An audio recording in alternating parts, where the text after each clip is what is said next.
اهدنا الصراط المستقيم رضيت بالله ربا وبالإسلام دينا وبمحمد نبيا ورسولا ربي زدني علما وارزقني فهما ربي اشرح لي صدري ويسر لي أمري واحلل عقدة من lisani yafqahu qawli.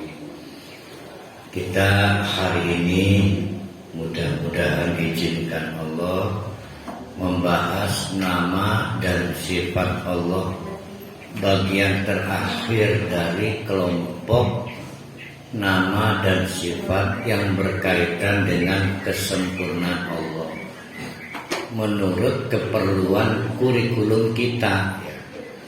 Banyak sebetulnya, tapi menurut keperluan kurikulum kita, yaitu Al-Malik ini judulnya jaminan kekuasaan.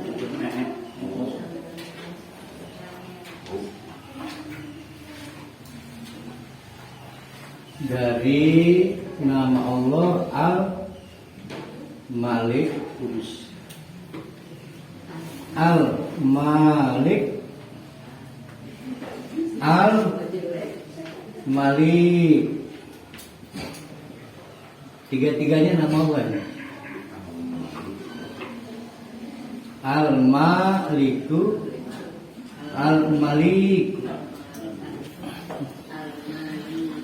Jadi ada Al-Maliku, mimnya pendek. Ada Al-Maliku, mimnya panjang. Atau Al-Maliku, lamnya panjang.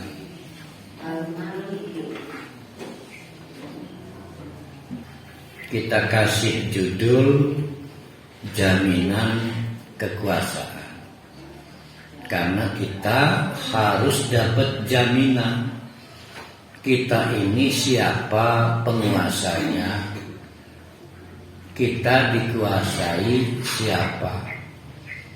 Jangan sampai salah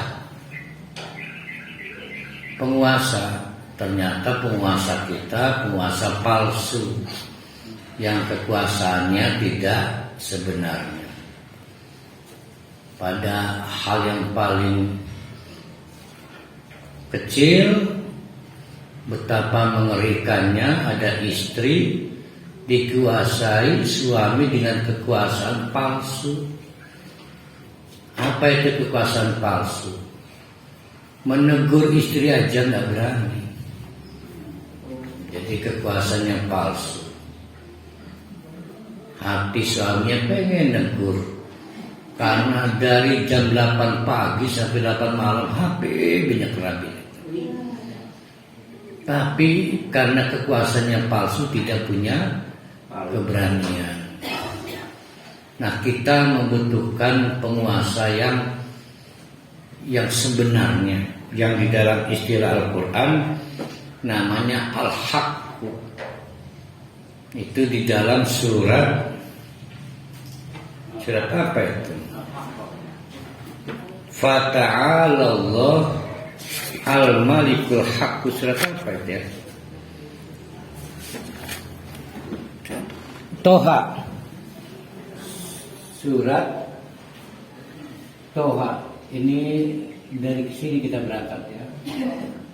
Fata'ala Allah Al-Maliku Al-Haq. Toha 114.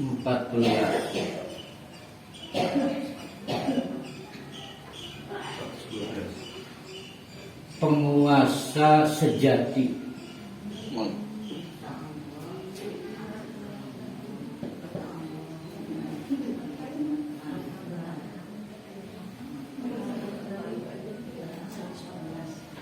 Dikata ayat ini cuma Allah penguasa sejati itu. Kenapa itu? Karena selain Allah, yang pertama ada 3 nih perhali. Kenapa kekuasaan Allah itu disebut Al-Malikul Haqqu? Harus kenal kita, sebab udah banyak yang tertipu presiden, dipikirnya penguasa sebenarnya. Buat dini presiden kan. Yang pertama, kekuasaan selain Allah itu adalah kekuasaan mandatori, amanah. Ya. Tapi kekuasaan di tangan Allah, siapa yang mengasih? Siapa yang mengamanahkan? Siapa yang memberi? Kan gak ada. Allah berkuasa sejak mula dan berkuasa dengan dirinya sendiri. Tidak ada yang ngekon, nyuruh, memberi mandat. Pak Jokowi itu penguasa tertinggi di tengah-tengah kita, berbangsa, bernegara. Sehebat-hebatnya Pak Jokowi dalam jabatan presidennya tetap karena diberi mandat oleh rakyat. Berapa tahun kasih kesempatan? 5 tahun. Coba dicoba lagi yang kedua, kasih kesempatan lagi 5 tahun. Mau 1 periode, mau 2 periode, tetap intinya diberi amanah oleh rakyat. Begitu sudah tidak diberi amanah, kembali bukan lagi jadi presiden.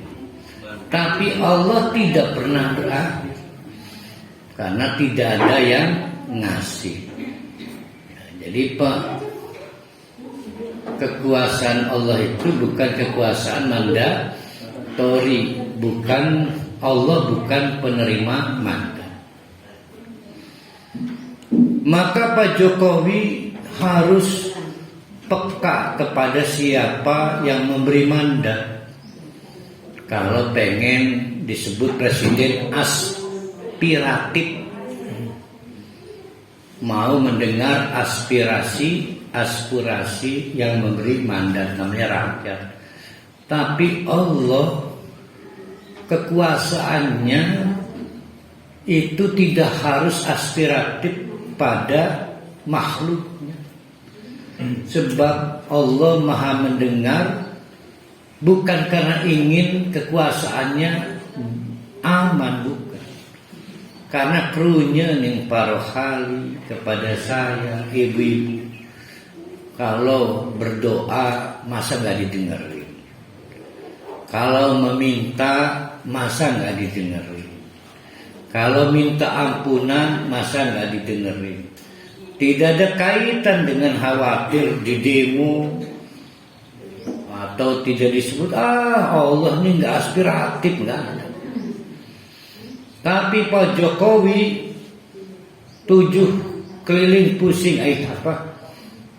pusing 7 keliling, hanya cuma mikirkan gimana caranya timnas under 20 itu bisa tampil di Piala Dunia sepak bola, karena batal jadi tuan rumah sehubungan salah satunya timnas Israel. Tuh, waduh, pusing 7 keliling itu. Kalau ngotot mau nerima Israel disebut tidak aspiratif, bisa dikudeta. Maka kekuasaan selain Allah itu ghairul haq, alias palsu. Tapi kekuasaan Allah itu karena bukan kekuasaan mandatori, maka bersifat sejati. Itu yang pertama buat nenek. Yang kedua,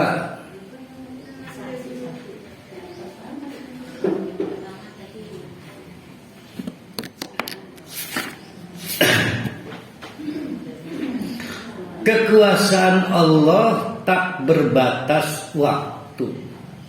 Itu judul lagu Cak Dikin. Cak Dikin, penyanyi dan penulis lagu-lagu Jawa Timuran.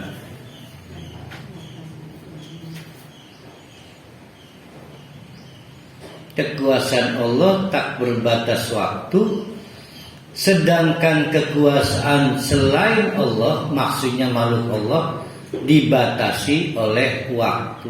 Ya seperti tadi, Pak Jokowi sampai paling banyak berapa periode itu? 2. Berarti 2 kali 10. Dipaksa oleh undang-undang turun. Umur Pak Jokowi misal 70, pernah jadi presiden selama-lamanya 10 tahun. Berarti lebih lama jadi rakyat daripada jadi penguasa. Ya. Penguasa 10 tahun, jadi rakyat 10 tahun. Dibatasi oleh waktu atau 2 kemungkinan lainnya. Apa? Kemungkinan pertama, dia atau siapapun, presiden, pimpinan apapun, ditinggalkan kekuasaannya. Ditinggalkan kekuasaannya karena dikudeta. Atau kemungkinan kedua, meninggalkan kekuasaannya karena mati. Belum habis periodenya keburu mati. Berarti kekuasaannya ditinggal. Jadi kekuasaan makhluk Allah itu tidak asli, tidak sejati karena berbatas waktu. Tapi Allah Maha Abadi, maka kekuasaannya tak berbatas waktu. Nah, ayo pilih, lebih silo kagum pada kekuasaan Allah atau selain Allah. Udah kelihatan ya. Yang ketiga, Allah dalam mengelola kekuasaannya yang al-mulkul haqqu, kekuasaan sejati itu sangat maha independen, sangat maha independen, karena tidak membutuhkan siapapun untuk memelihara kekuasaannya atau menjaga kekuasaannya. Maka Allah tidak membutuhkan aparat, baik aparatur keamanan, ketertiban maupun aparat teknis ya, agar ngurusi yang dan lainnya. Bahkan Allah juga tidak membutuhkan rakyat untuk membuktikan kedaulatan. Kenapa Allah itu ghaniyun? Ghaniyun itu artinya independen.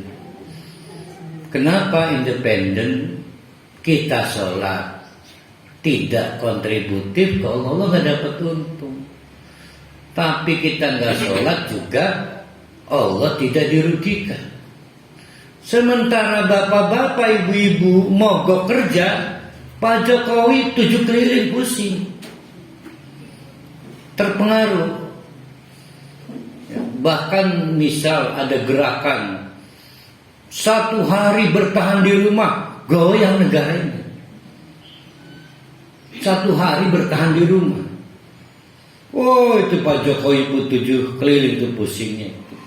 Karena dia sangat butuh kontribusi rakyat. Jadi kedudukan rakyat itu bagi penguasa selain Allah Itu adalah bagian penting dari kebutuhan tegaknya kekuasaan. Tapi Allah tidak membutuhkan siapapun. Maka umatnya mau taat, tidak ngaruh. Allah ghaniyun. Tapi kitalah yang butuh kekuasaan Allah.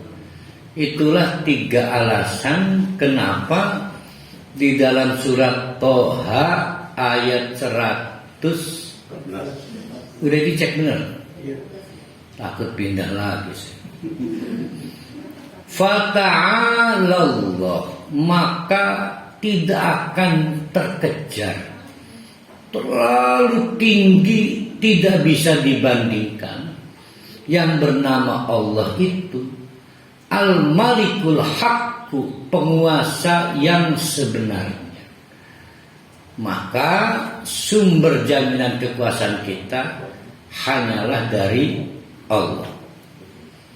Jangan, sebelum saya berlanjut, jangan membayangkan kekuasaan itu pajak, retribusi, aturan, jangan, karena larinya bukan ke sana. Pokoknya kekuasaan aja.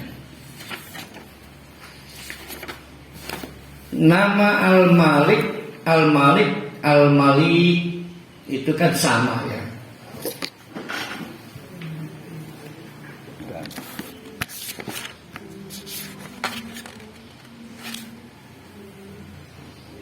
Mana Al-Maliku mana nih?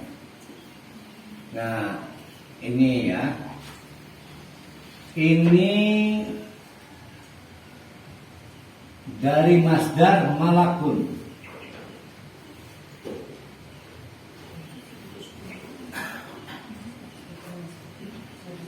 Artinya sang penguasa.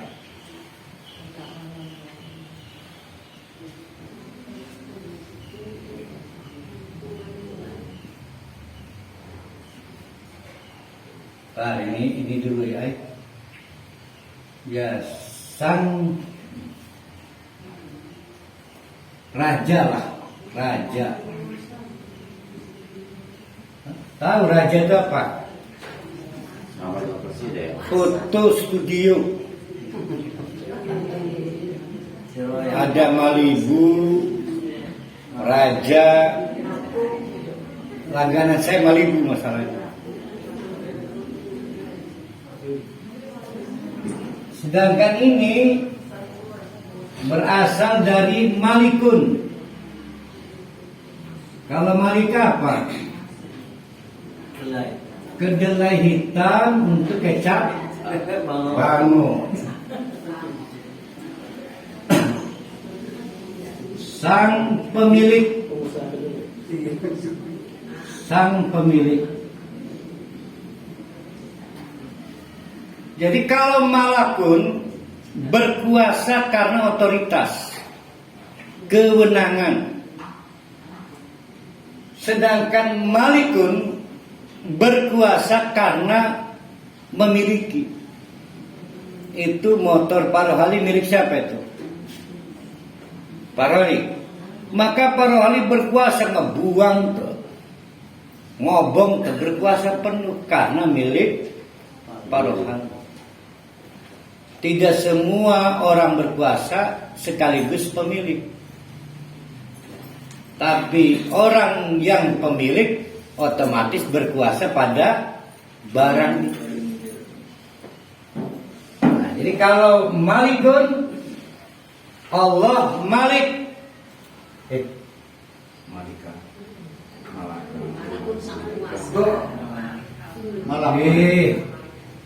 Kalau malikun, ini masdar malikun. Maka dari malikun. Sekarang al-malik. Ini malik ya.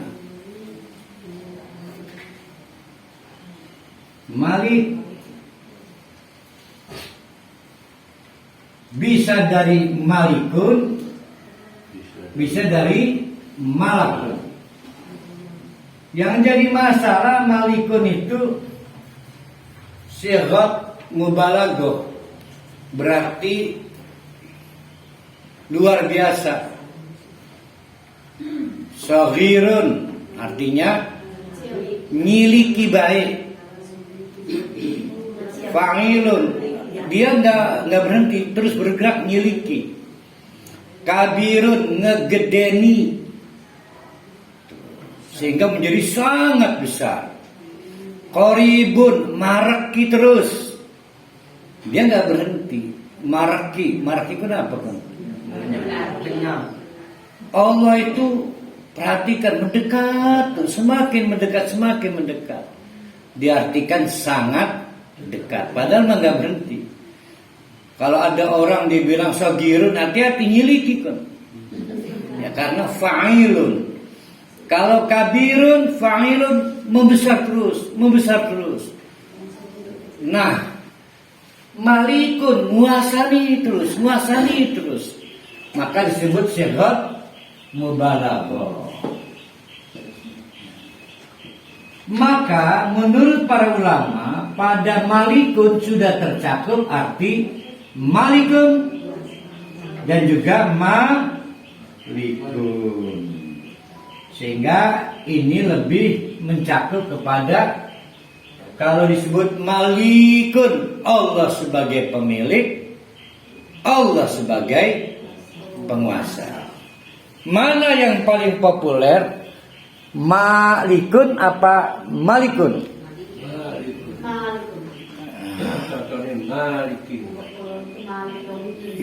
Kalau Malik Yaumiddin dua qiraat. Boleh dibaca Malik Yaumiddin, boleh dibaca Malik Yaumiddin. Begitu juga satunya di apa itu? An-Nas, gimana itu? Nah, itu dua qiraat juga, Malikin Nas, Malikin. Bedanya apa aja kalau pemilik? Kan tadi udah. Kalau nyebut Malikun maka berkuasa karena otoritas kewenangan.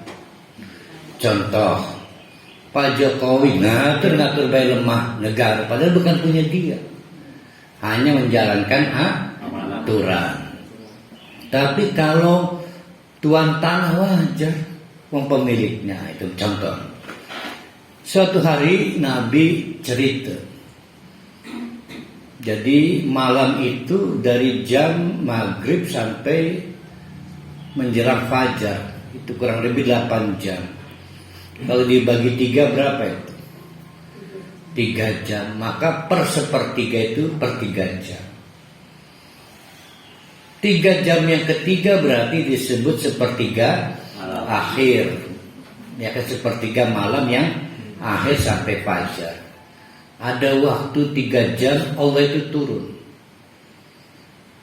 Ya, turun. Lalu ini cerita Nabi. Anal maliku. Ini suara Allah. Tidak anal maliku. Anal maliku. Yo, saya ini penguasa. Saya berhari turun orang rumah ya. Maka kalau pengen dengar suara Allah, tangi dari jam sebelum fajar, tarik 3 jam. Nah, maka Allah menawarkan 3 fasilitas.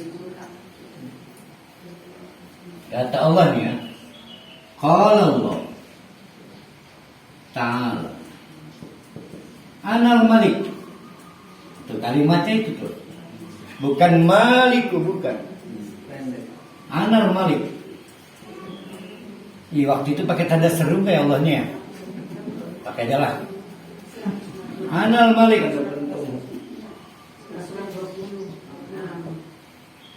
Satu. Man yad'unani astajib lahu.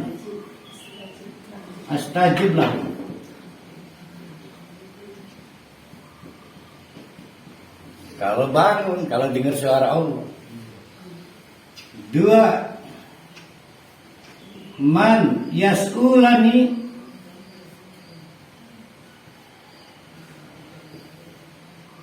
yas'alunani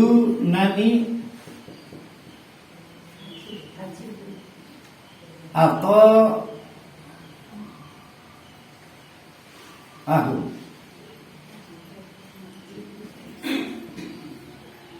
Tiga, siapa yang minta apa aja, minta uang, jangan minta kepada orang punya uang, minta uang ke Allah, nanti Allah menggerakkan orang itu ngasih ke para hali.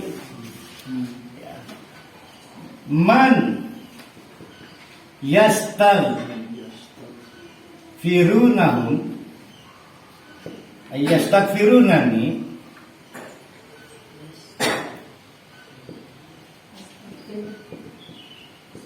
siapa yang minta ampunan maka apa istilahnya itu? Saya lupa, bukan pakai ini kalimat dia, taktis itu. Intinya langsung diampuni hari itu juga. Ada 3 yang ditawarkan Allah dan oleh para ulama dikaitkan dengan malikut, kekuasaan Allah. Nah ini yang saya tadi bilang, jangan bayangkan kekuasaan pajak, retribusi. Kalau kita mau kenal Allah, Allah itu penguasa, maka kekuasaan Allah itu mencakup pada keputusan-keputusan Allah.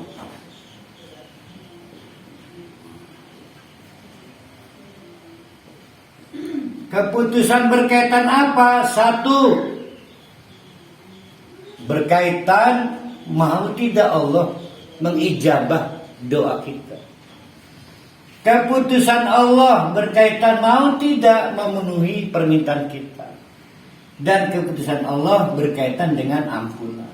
Ini semua sudah dibahas di Asmaul Husna 2 bab sebelumnya. Itulah yang dimaksud dengan kekuasaan Allah.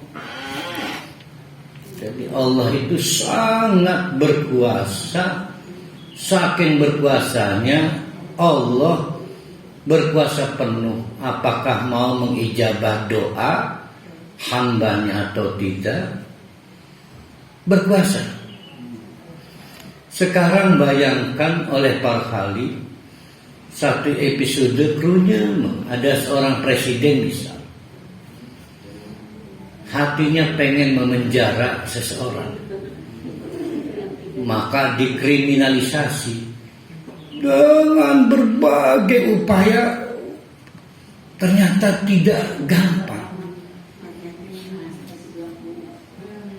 Jadi kekuasaannya sangat tidak sempurna, terbatas. Kadang-kadang juga sangat pengen memberi bantuan, tapi kabinetnya tidak memungkinkan. Nahan diri, lara api. Untung Allah kita tidak gitu. Kebayang tidak kalau Allah tiba-tiba datang, Allah, punten Allah, itu rohani jangan diladeni. Ya Allah, kebayang nggak kalau Allah itu bukan Al-Malikul Haq. Jadi Allah itu kekuasaannya sempurna, hak, sehingga tidak ada yang bisa mempengaruhi Allah. Lalu kalau Allah mau ijabah, kan Allah yang membuat aturan. Kalau mau seijabah pada sepertiga air malam, tangi. Mau compang camping, nggak peduli. Tuh, ya. Jadi memang Allah yang menentukan kapan ijabah. Allah juga menyatakan kekuasaannya sangat berkaitan dengan nasib permintaan kita. Dan Allah menegaskan kekuasaannya berkait dengan sistem pengampunan, jaminan ampunan. Itu sangat-sangat penting kita menegaskan kekuasaan Allah. Itu kalau pakai hadis, Allah memperkenalkan dirinya Anal Maliku, bukan Al-Maliku, bukan. Tapi kalau pakai hadis doa, zikir yang menjadi kunci penting ya, harus dibaca kapanpun waktunya, baik setelah sholat 5 waktu atau berubah jadi zikir, maka pakai Malik. Apa doanya perhali? La ilaha illa huwa wahdahu la syarika lahu lahul mulku wa lahul hamdu wa huwa ala kulli syai'in qadir. Nah, itu sudah mencakup kepada Al-Malik, kepada Al-Malik, kepada Al-Malik. Itu udah nyampe ke semuanya. Harus dibaca sesering mungkin. Ditanya para ulama, apa faedahnya? Agar jangan silu kecuali pada kekuasaan Allah. Terutama maaf untuk para istri yang silu pada kekuasaan suami. Anak silu pada kekuasaan orang tua. Karena silu pada kekuasaan menyebabkan lupa Allah. Padahal Allah adalah penguasa yang sebenarnya. Tidak ada yang bisa memberikan ampunan kecuali karena kekuasaan Allah. Sedangkan kita sedang dijajah oleh penguasa palsu, maka kita nggak tertarik cari ampunan nantinya. Nah, bagaimana cara menjaga hati supaya nggak tertipu itu? Bacalah doa tadi, yaitu la ilaha illa huwa wahdah la syarikalah lahul mulku walul hamdu wa ala kulli syai'in qadir. Nah, itu kita sekarang udah paham. Jadi kenapa disebut Malikun? Karena Allah sang penguasa yang kekuasaannya itu sangat dibutuhkan oleh para hali yang sedang berdoa, oleh bapak-bapak yang sedang banyak permintaan, apapun mintanya ke Allah, dan oleh ibu-ibu yang sedang sibuk istighfar. Kalau Al-Maliku, Allah adalah berkuasa karena memiliki semua alam raya ini, maka suka-suka Allah. Ya, suka-suka Allah. Tapi kendati begitu, nanti kita bahas, Allah itu nggak mungkin berbuat dolim. Kenapa? Karena kekuasaan Allah di atas sifat Allah Rahman dan Rahim, maka nggak mungkin timbul kedoliman. Tapi ketika kekuasaan Allah itu jatuh ke tangan orang yang tidak kenal Allah, maka kekuasaannya jadi penuh kedoliman. Fir'aun, Namrud, siapa lagi tuh yang kejem-kejem?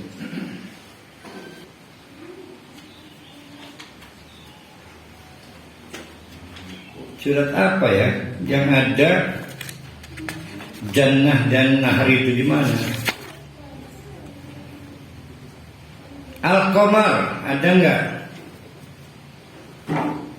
Al-Qamar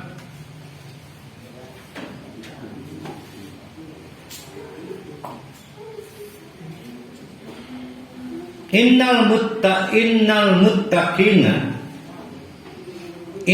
muttaqina sesungguhnya orang-orang yang bertakwa itu pasti akan ditempatkan Allah fi jannatin wa nahrin. Ada destinasi taman yang penuh sungai. Oh, ngedemenakan. Plus fi maq'adin muqtaridin, di tempat yang sudah pasti ainda malikin fi maq'adi sidqin, di tempat yang tepat ainda malikin muqtadirin. Nah, itu kalimatnya. Ainda malikin muqtadirin, muqtadirin, di sisi sang penguasa. Ayat berapa? Ayatnya saya lupa. Soalnya kuan bilang 51. Ayat 42. Terus pindah ada malah 42 kan. Innal muttaqina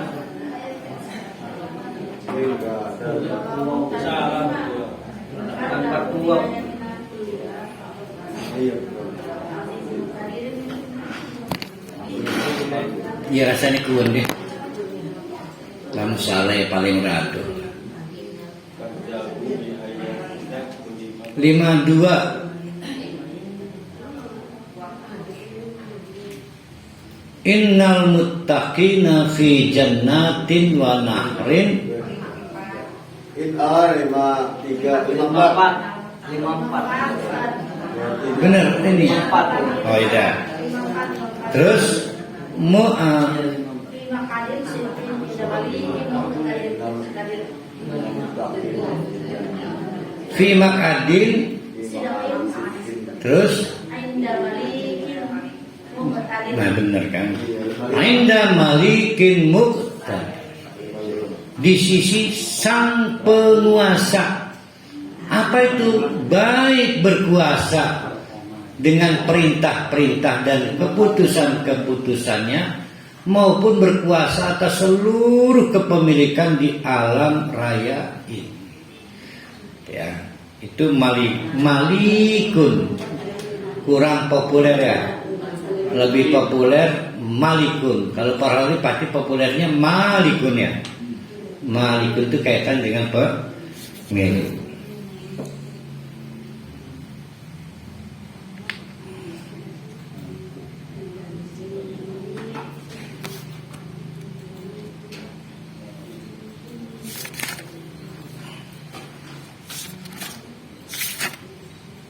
Sekarang kita lihat kisi-kisi berkaitan dengan kekuasaan Allah. Ini lebih kepada narasi supaya kita paham.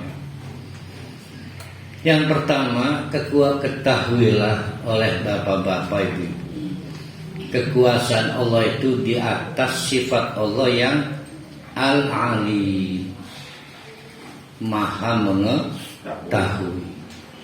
Maka kekuasaan Allah bersifat sempurna. Tidak ada berkaitan dengan kekuasaan Allah yang luput dari pengetahuan. Bandingkan dengan siapapun yang berkuasa di bumi ini selain Allah. Presiden kadang-kadang banyak yang tidak diketahui, rakyat busung lapar. Bahwa di sana harga semen sudah sama dengan harga DP rumah BTN. Udah jauh. Presiden punya keterbatasan pengetahuan. Tapi Allah ilmunya tidak terbatas. Nah, kekuasaan Allah itu berkaitan dengan keputusan Allah untuk kita semua. Tidak ada yang kita alami yang bukan merupakan keputusan Allah. Walaupun kadang-kadang kita unhappy, nggak senang, karena Allah memutuskan kita sakit besok pagi. Tapi ada yang diputuskan Allah besok pagi, tiba-tiba nerima rezeki nomplok. Senang. Maka orang lebih memilih, ya Allah beri saya keputusan yang menyenangkan. Itu senang, tidak senang, tidak ada masalah. Karena keterbatasan pengetahuan kita. Tapi kalau kita tahu bahwa itu adalah dampak dari kekuasaan Allah, sebetulnya tidak ada adab kalau kita membuat opini, ini saya tidak senang keputusan Allah. Tapi keputusan Allah yang itu saya senang. Karena kekuasaan Allah tidak layak dinilai. Ya, kita bukan mandatori. Karena kekuasaan Allah bukan mandat dari kita. Jadi orang yang tidak senang dengan keputusan Allah itu karena keterbatasan pengetahuan sehingga tidak mampu memahami hikmah dari keputusan Allah.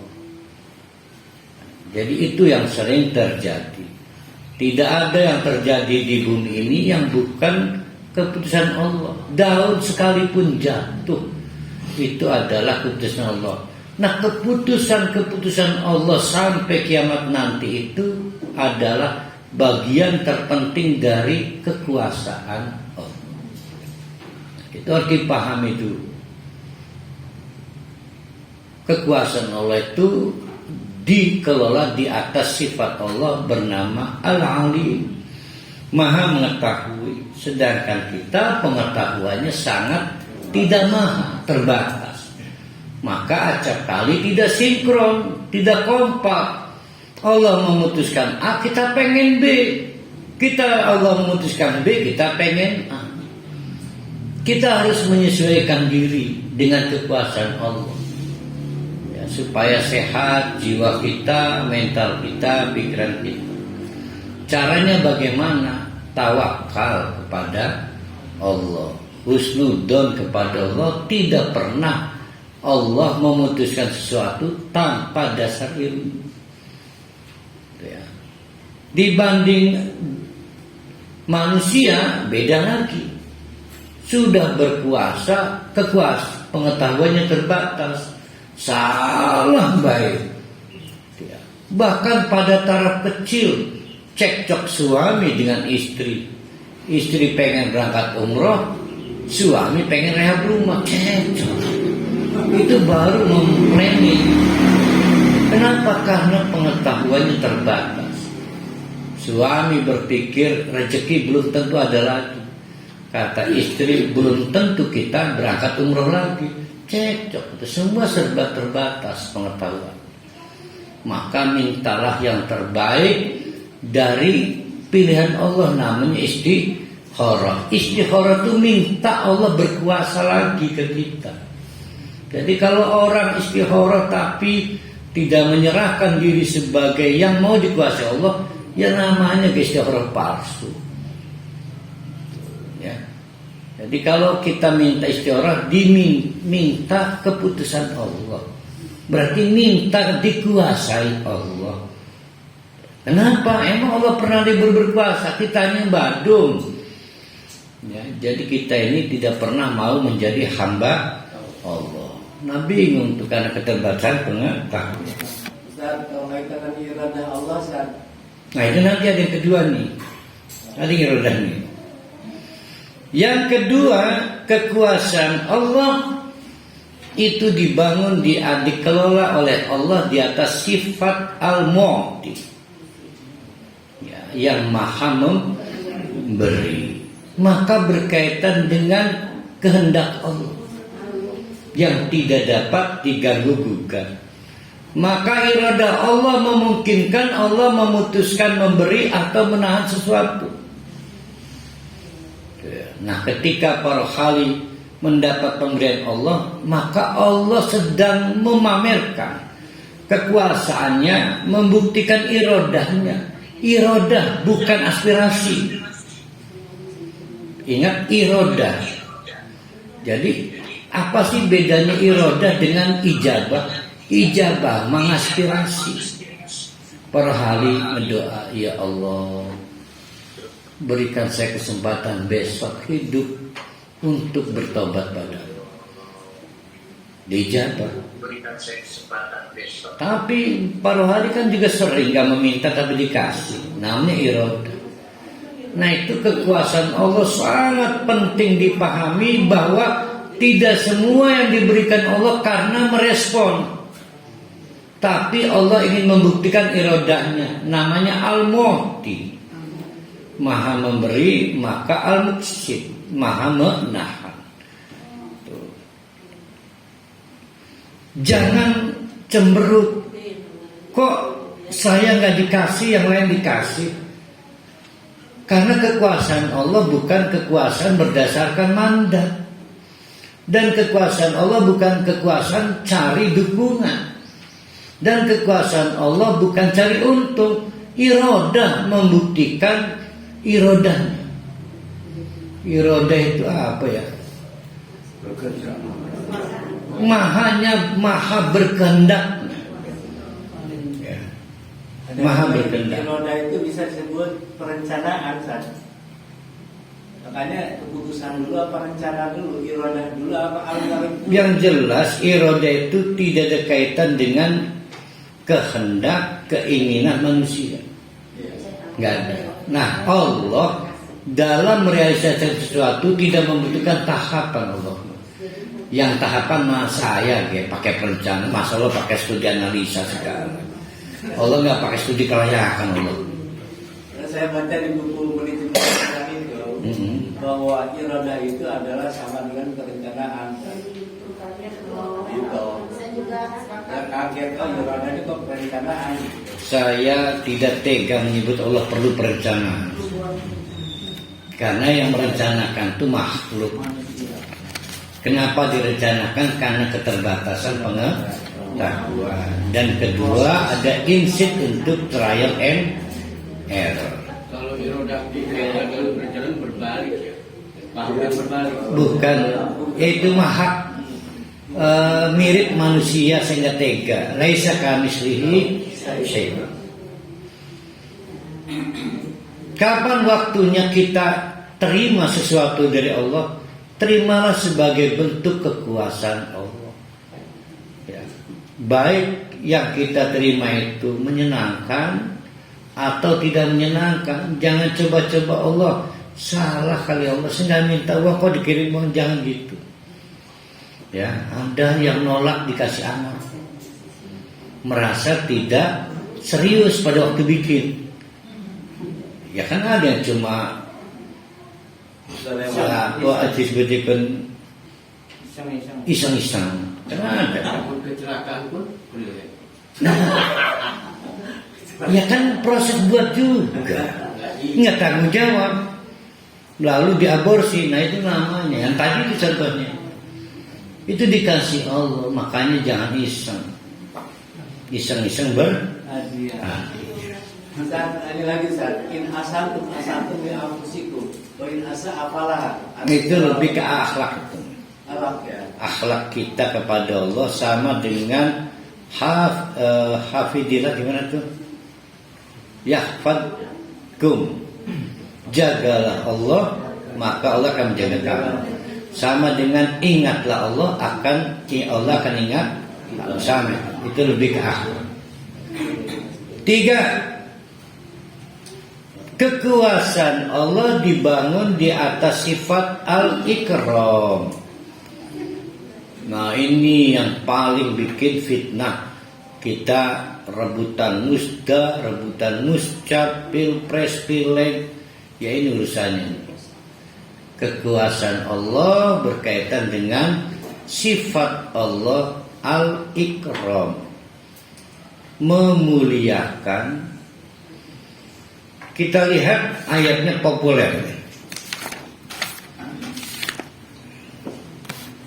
yaitu di mana para ulama ayatnya itu? Di Quran ya para ulama. Ar-Rahman. Yang Tongfiliza ada di mana para ulama? Di Ar-Rahman ada. Ar-Rahman. Bukan yang doa yang Allahumma. Ali Imran ayat 25. Kul hai Muhammad, katakanlah Allahumma. Dah geser 26.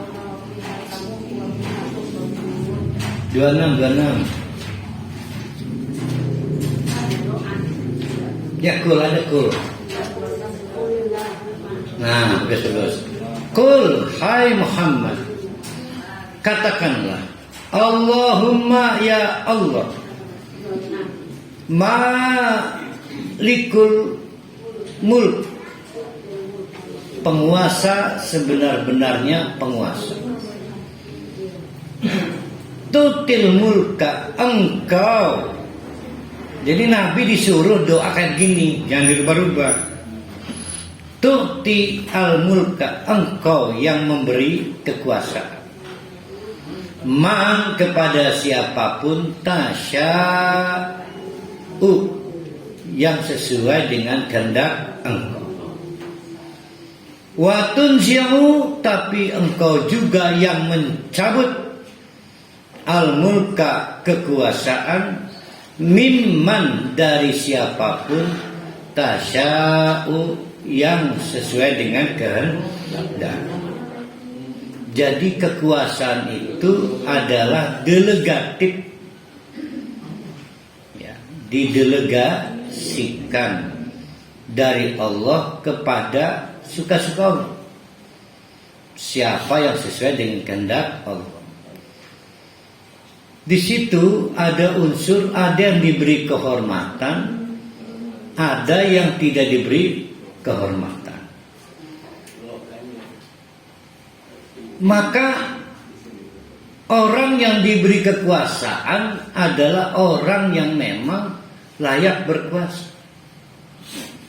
Dan orang dicabut kekuasaannya oleh Allah setelah menurut Allah tidak layak berkuasa. Jadi turunan di situ dia. Dulu Abu Jahal, Abu Lahab, kompanyen membangun framing agar Nabi Muhammad sebagai Nabi itu nggak efektif kampanyenya. Maka di framing, diomong penyair, diomong tukang sihir, macam-macam. Maunya Abu Jahal, Abu Lahab ingin memberikan penghinaan kepada Nabi Muhammad. Waktu berjalan, apa yang kita lihat? Nggak sejauh-jauh sekarang. Apakah Nabi Muhammad tercemar? Malah semakin bersinar. Nabi Muhammad, padahal sejarah awal kenabiannya di framing terus. Di framing, bahkan dalam episode yang paling kecil sampai Siti Aisyah diisukan selingkuh. Itu udah, walaupun bukan soal Nabi, Nabi ya. Yang mengopinikan justru budak yang sudah dianggap anak oleh Abu Bakar, yang ayahnya Siti Aisyah sendiri. Pasti dipercayakan karena dia di belakang Siti Aisyah. Itu sedih Nabi itu. Sedih. Tapi semua akhirnya berakhir. Tidak ada orang yang tidak benci Abu Jahal. Tidak ada orang yang tidak benci Abu Lahab sekarang ini. Sehingga lamun abu-abu ini kok kegaun Abu Jahal. Setiap ngomong Abu Jahal, ingat Abu Jahal kan? Refleks pun. Makanya kita ngeluarin Abu normal aja kan dikit semua. Bukan kegaul yang Abu Intan. Sebab refleks, tapi tidak ada yang tidak senang Nabi Muhammad. Itulah kenapa saya selalu berapi-api, marah kalau ada kiai yang nyetop jalan kepada Nabi. Kan kiai kita ini kan terlalu belagu ya, ustadz segalanya. Selain dia orang awam aja baca hadis ya. Sing kita belajar nggak boleh kayak gitu. Carilah, kan kebanyakan kayak begitu. Nah, yang saya ceritakan kemarin udah dicari oleh para wali yang terumbu. Ia sadar tidak sadar, dua kemungkinan terjadi. Satu, dibuat sibuk orang kebedak maca Quran. Dibuat sibuk orang kebedak maca Quran, sibuk maca zikir. Mana akib bukan zikir.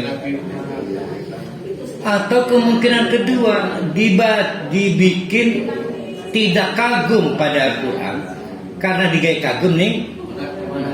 Jadi saya nyebutnya itu trap. Trap. Bro, Pak Rohli.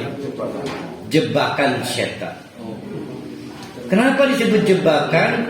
Kedalamnya kayak lagi sangat-sangat suluk jalan menuju kesolehan dari soleh.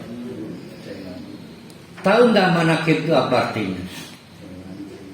Manakib itu berasal dari kata mangkibun, artinya bocoran.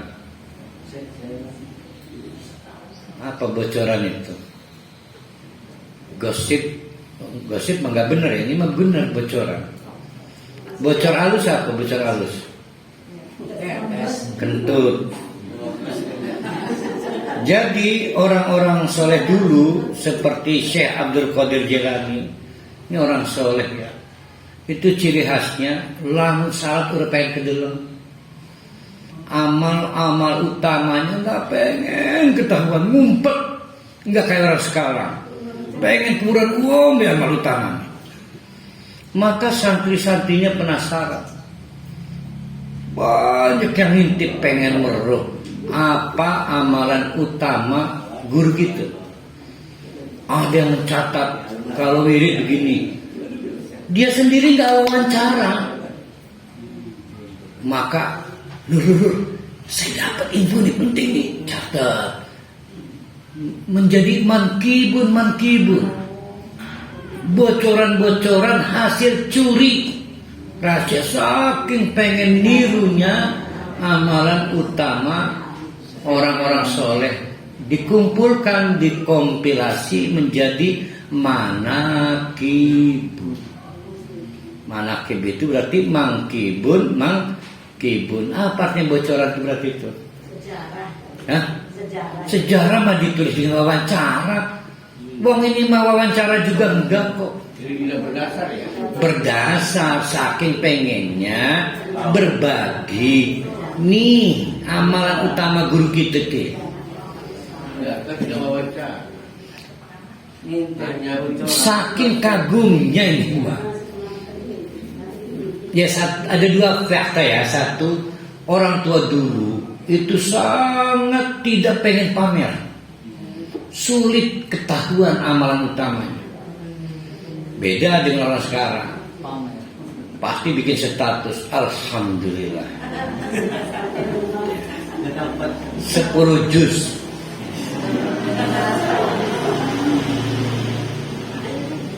Ustaz, saya penasaran tadi yang Upil Muka Imam Tasya, bagaimana kaitannya dengan pemimpin yang dolim, yang misalnya kita sudah tahu bersama bahwa hidupnya pun dapat meraihnya dengan curang lah, tidak memasuki kriteria dan sebagainya.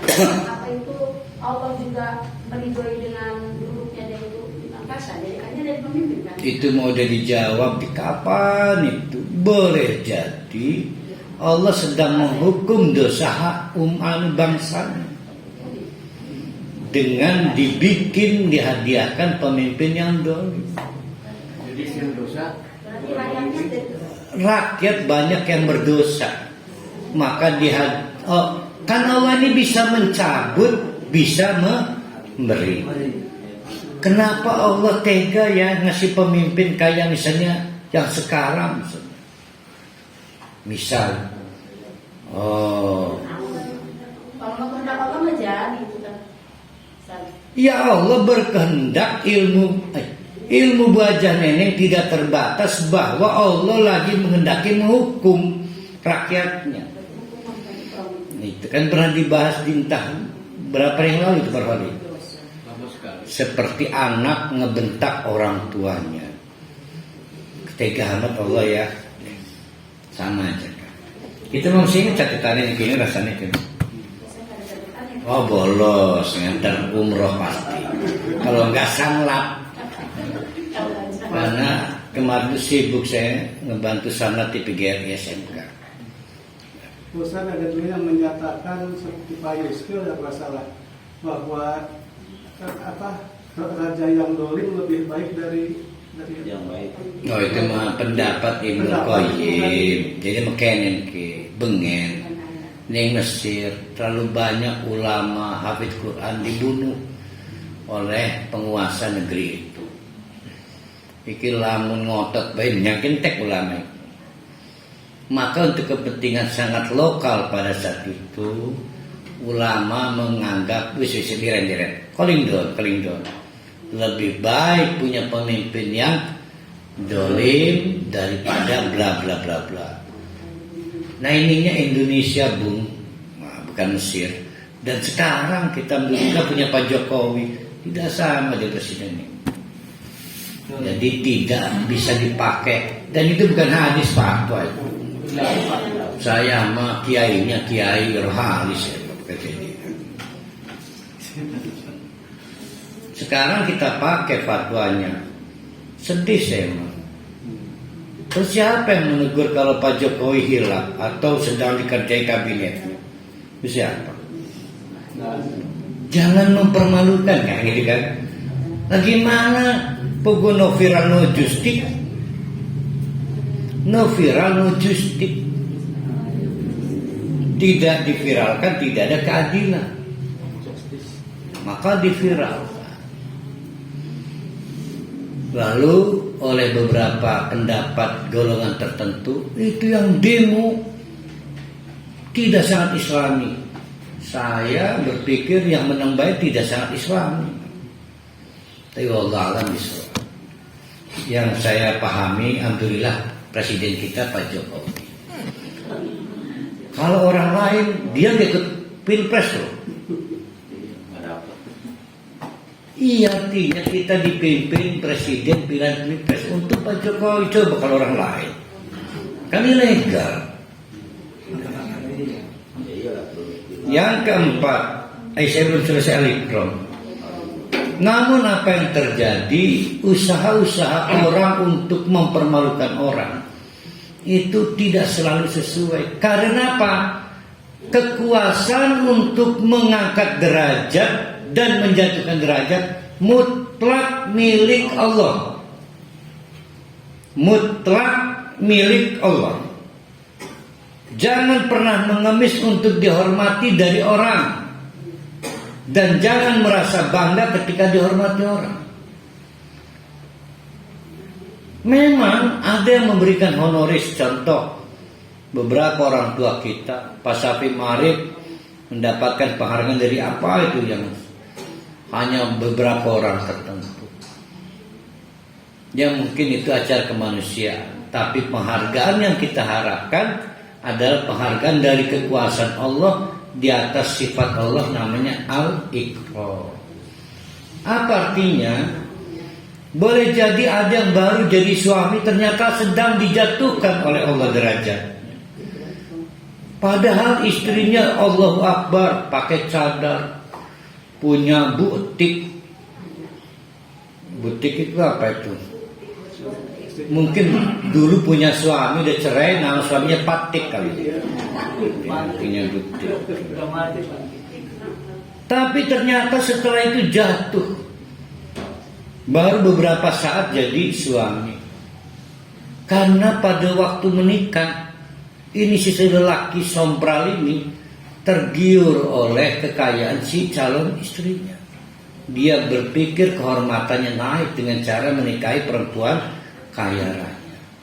Minta kehormatan dari Allah, biar Allah memberitahu bagaimana derajat kita naik.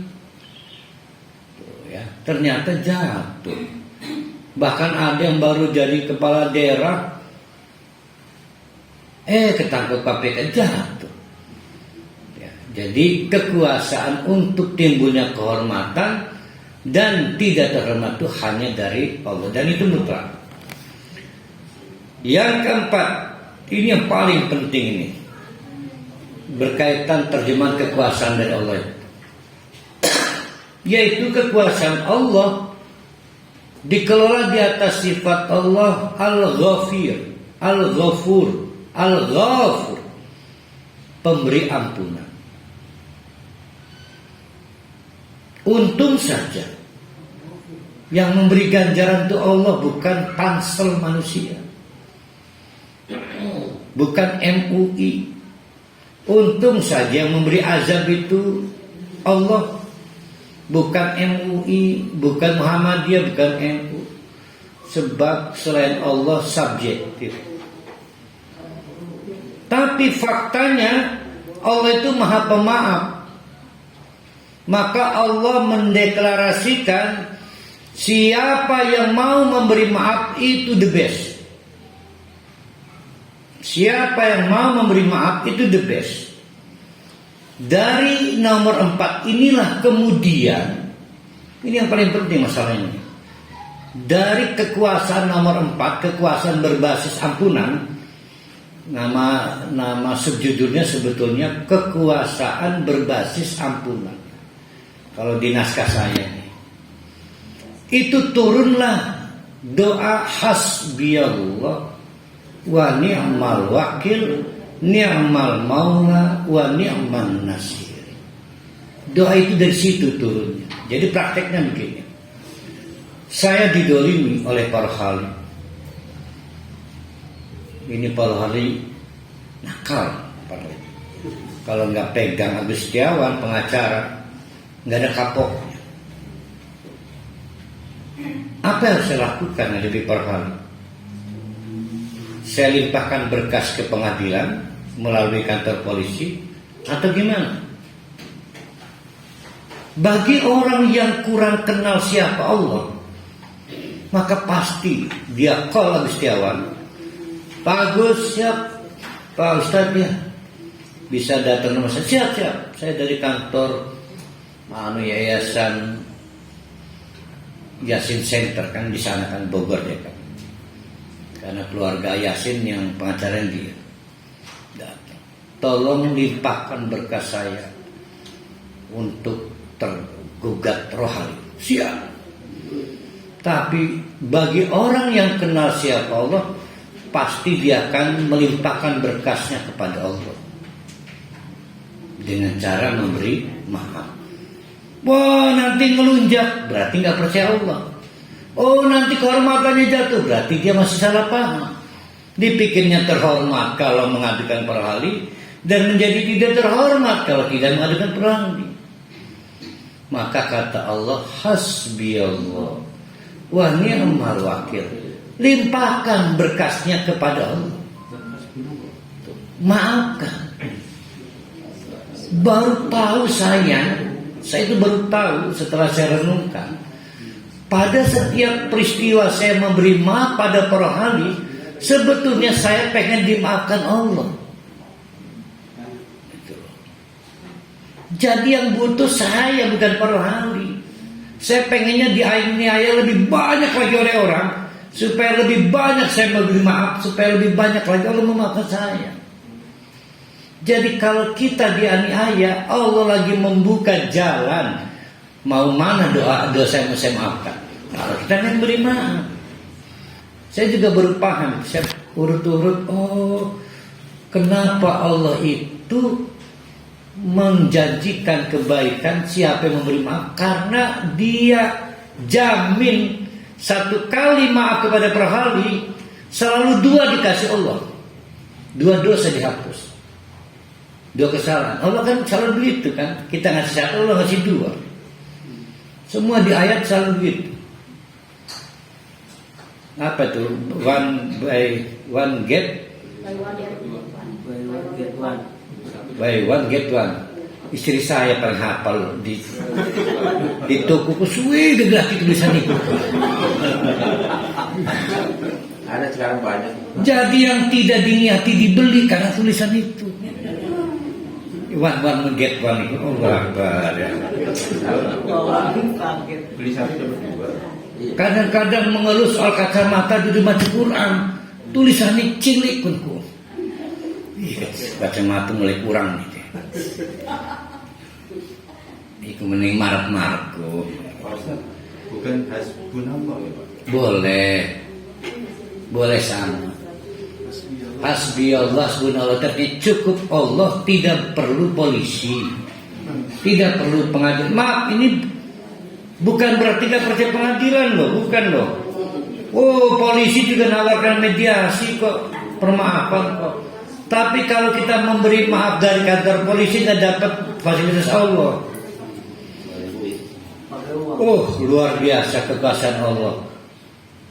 Kalau kita itu paham Allah sangat berkuasa, percaya aja kita bisa memberi maaf. Kalau punya hutang, Ustaz. Hutang mah bukan dolim dong. hutang mah bukan dolim, tapi kalau mau dapat kebaikan dari Allah jangan ditagih. Kita lihat surat Fatir. Surat Fatir ayat 34, 35. Masih nomor 4, nomor 5. Masih yang Ghafir. Masih yang Ghafir. Walau yu'akhidullah, kalau Allah mau menghukum, an-nasa, para pendosa, bima kasabu, 3435. Fatir, tidak ada al-Fatir, tidak ada. Fatir.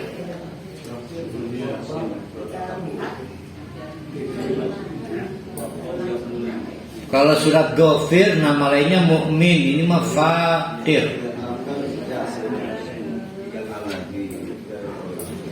Walau yu'ahidullah an-nasa, kalau Allah mau menghukum para pendosa bima kasabu, lantaran kelakuan mereka, ma taraka ala dhahiriha min dabbatin, tak akan tersisa satu makhluk hidup pun, senajan semut undur-undur semua gemet, nyatanya kita masih hidup.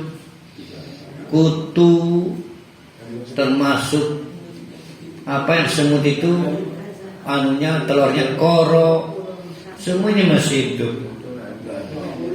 Kenapa itu? Karena Allah sangat berkuasa penuh untuk menghukum dan mengampuni.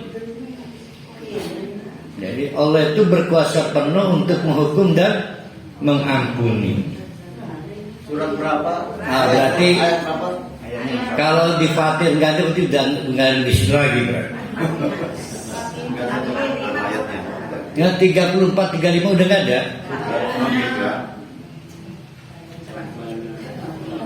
Ya berarti udah pindah Pak ya. Tar. Terakhir. Dulu mah di situ dulu.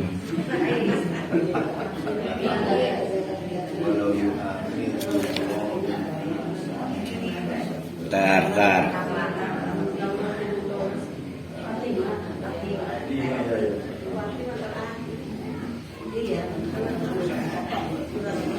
Tapi ada ya, udah ketemu. 45. Oh iya benar ya. Udah pindah ya ingatan saya. Benar 45 benar.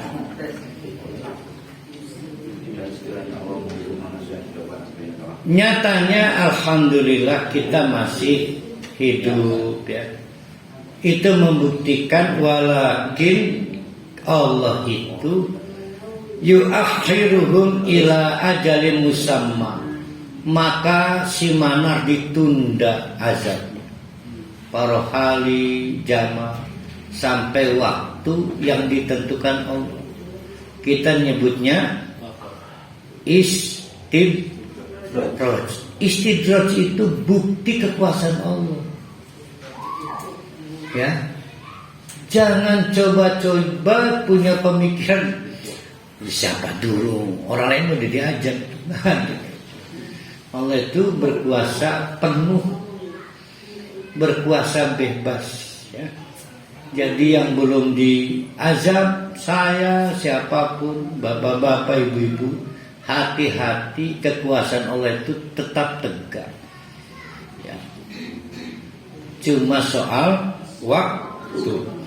Faidah jajaruhu, bila tiba waktunya, maka fa innallaha kana bi'ibadihi basir. Tidak ada yang luput dari penglihatan Allah. Nah itu bukti kekuasaan Allah.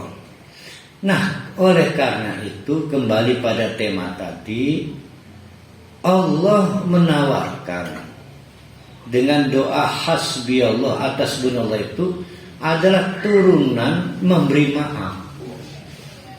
Bagi yang mengenal kekuasaan Allah itu adalah jaminan pengampunan, maka belajarlah memberi maaf untuk merebut ampunan dari Allah. Karena setiap ampunan Allah itu artinya Allah menunda ajal. Itu logikanya, ya. Nah, ya satu sih kan kita kemarin Pak Bu Hajan ini masuk nggak kemarin ya? Nggak masuk.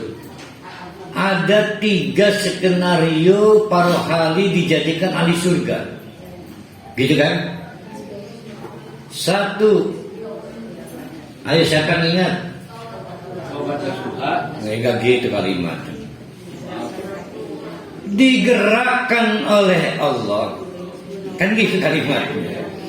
Digerakkan oleh Allah untuk tobat nasuhan. Baru 5 menit mati. Pakat ahli surga itu so enak bener. Cuma biar digerakkan oleh Allah ini yang susahnya. Atau skenario kedua, diberi kesempatan umur untuk memperbanyak amal soleh, mati dengan amalan ahsan. Atau yang ketiga, diperpanjang umur, dikasih penyakit. Apa nama penyakitnya? Hingga penggugur dosa. Kalau amal ada namanya kok kemarin. Mahiyah.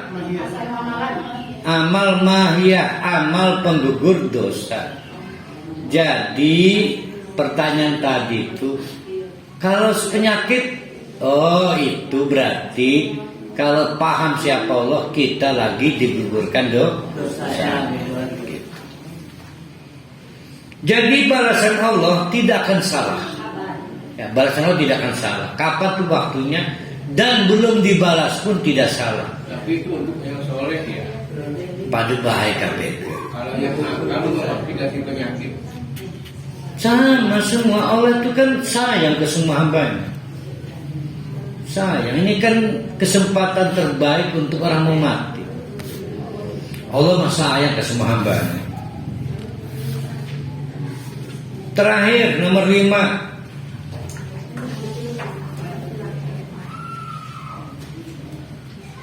Allah berkuasa penuh memberi rizki.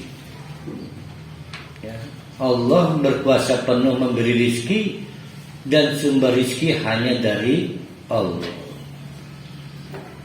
Maka prakteknya para ahli, jangan coba-coba minta pada manusia titik sejebur yang kaitannya dengan material, apalagi semen, pasir, jangan.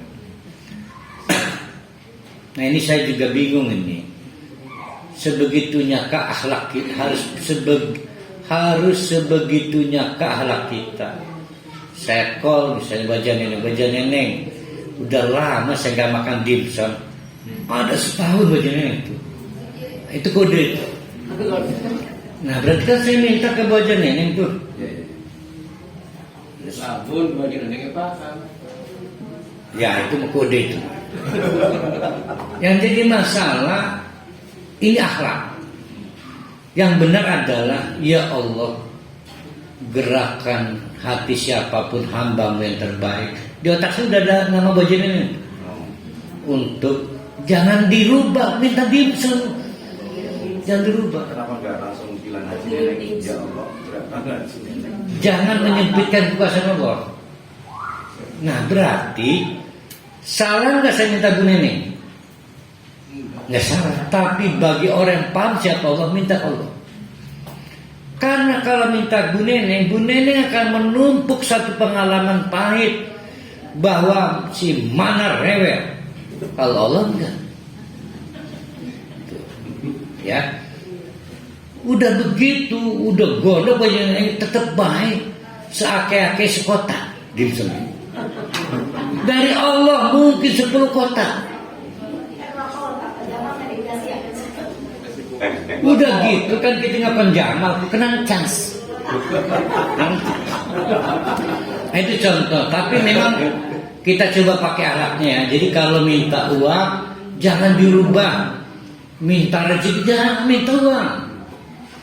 Minta mobil jangan dirubah. Sebut minta mobil, tapi pada Allah. Urusan siapa yang lagi ditaati Allah, urusan Allah. Ya. Jangan pernah merubah apa yang kita minta. Jangan. Di tokmol tuh ya. Bukan tokmol. Jadi gini nih, jangan ceritanya nih. Ada orang pegang uang, maka ngiler mandekanya kesini duit. Maka segera temui Allah, minta uang dari Allah. Jangan diganti kata uangnya, jangan. Tujuannya apa? Supaya kita tidak jatuh pada kekuasaan orang yang punya uang, gitu loh ya. Nah, ini sebagai penutup, apa yang bisa kita dapatkan dari perkenalan kita terhadap nama Allah, namanya Al-Malik. Al-Malik, Al-Malik. Yang diharapkan adalah jangan terpesona pada kelebihan orang lain. Tetap fokus pada Allah. Jangan terpancing tidak memakan orang lain. Ucapkan hasbi Allah. Caranya bagaimana? Kita kan pendek, pendek sumbu pendek, gampang marah baik. Amit-amit nih, maaf nih anu. Oh, macam-macam ya. Waduh mama, tolong dong berbaik-baik. Dia udah banyak memberi pada kita. Jangan marah-marah. Oh, acak-acakan. Kita gak punya harga diri. Nah, caranya adalah perbanyak doa. La ilaha illa huwa wahdahu la syarikalah lahul mulku wa lahul hamd wa huwa ala kulli syai'in qadir. Maka insya Allah kita orang yang terhormat. Dalam kekayaannya terhormat, dalam ketidakkayaannya terhormat. Baik sebagai istri, anggota keluarga, anggota masyarakat maupun di dalam organisasi.